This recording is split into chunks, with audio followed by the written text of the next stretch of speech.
All right, another question we get a lot is, why don't you guys offer marinated steaks? Or what's the best way to marinate a steak? Or marinades in general, what do you think? Today we're gonna talk a little bit about that, some of the different ways people marinate steaks, kind of where we stand on the subject. I guess just our 2 cents in general on marinades and marinating steaks.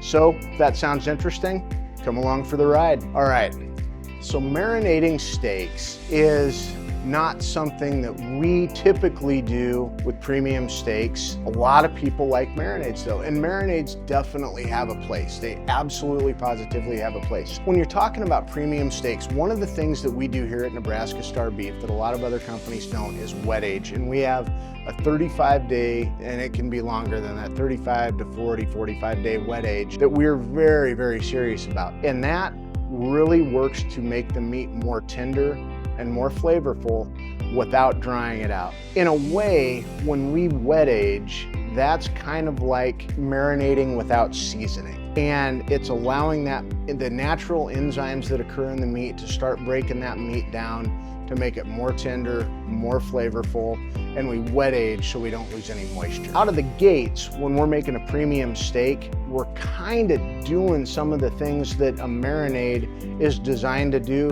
just by the nature of our process. Where marinades fit in. If we're talking about steaks that are, let's say USDA select, maybe even a no-roll steak that doesn't have any wet age on it, or something like a round steak, which is gonna be really, really lean, arguably even tough.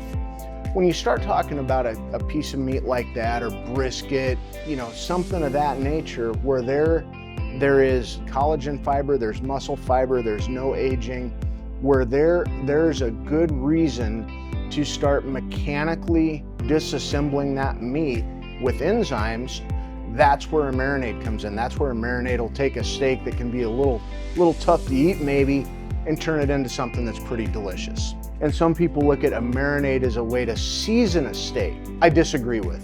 On a good steak, I think that's a bridge too far, especially if that liquid seasoning contains acidic things like vinegar, or even pineapple is really rich in enzymes that will start to break meat down.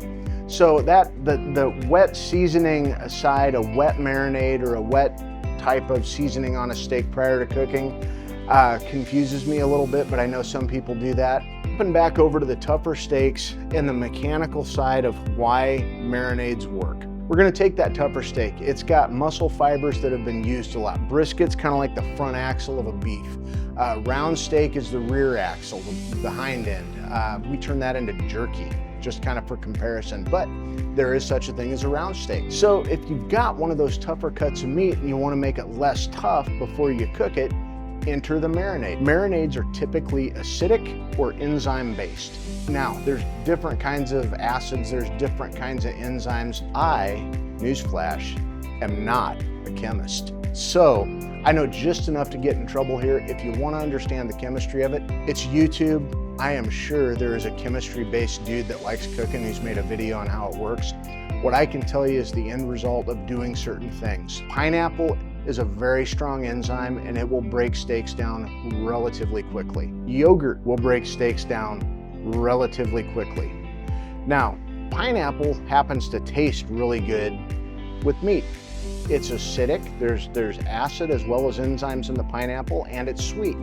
So when that soaks into the meat, it's gonna start breaking those muscle fibers down, and it's gonna take on some of the flavor of the pineapple, which is really nice.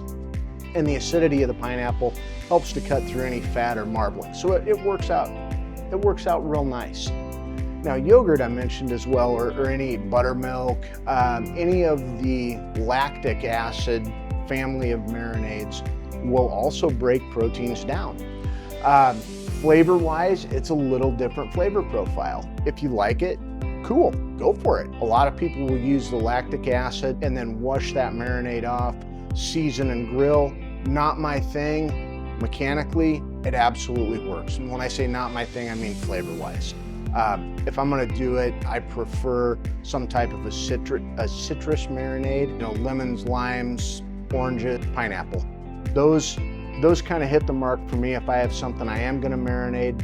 and I want to like how it tastes when I'm done. The milk-based, the dairy-based marinades, not my thing, but again, mechanically, they'll absolutely work. We'll wrap this up. On marinades, when you're dealing with a premium steak, when you're dealing with a premium protein that's been aged, there is no real need. If you're looking for a liquid seasoning, and that's your thing, or barbecue sauce or whatever that might be, if you want to do that on a steak and you like it, nobody's judging. Go for it. We don't recommend it because of the way that we create our product line. That said, if it's right for you, do your thing. When you're talking about a tougher cut of meat, round brisket, you know, the front end cuts, if you want to break those down, or you get a cut that's just tough because it doesn't have a lot of age on it, or even if you get into some wild game or something and it's a little tougher than what you want, look at the type of flavor profile that you like. Find something that's got an enzyme in that flavor zone. And again, the two that jump out at me, pineapple and yogurt, are two of the best for breaking down fibers relatively quickly. And I'm saying like overnight or less. You don't want to leave it soaking this stuff for too terrible long. Try those out, do a little bit of experimenting, see how it works for you, and happy grilling.